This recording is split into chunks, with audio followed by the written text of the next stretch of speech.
Welcome to our channel. Proper golf shoes provide stability, comfort, and traction essential for consistent performance. These steps help you select the perfect pair. Step 1. Decide between spiked and spikeless designs. Traditional spiked shoes offer maximum traction on wet or hilly courses, while spikeless options provide versatility for wearing off-course and adequate grip for most conditions.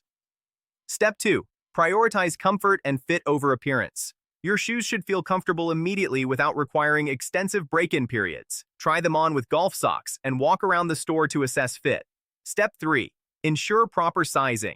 Golf shoes should fit snugly in the heel while allowing your toes to move freely. Your foot shouldn't slide inside the shoe during your swing, as movement creates instability. Step 4. Consider waterproofing based on your climate and playing conditions.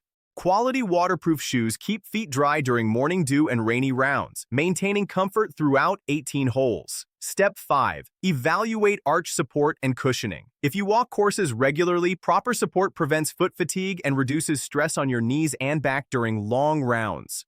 Step 6. Check the flexibility of the sole. Golf shoes need enough flex to allow natural foot movement during your swing while providing stable support. Step 7. Research durability and maintenance requirements. Read reviews about how shoes hold up over time and whether they're easy to clean and maintain. Don't forget to like this video and subscribe to our channel.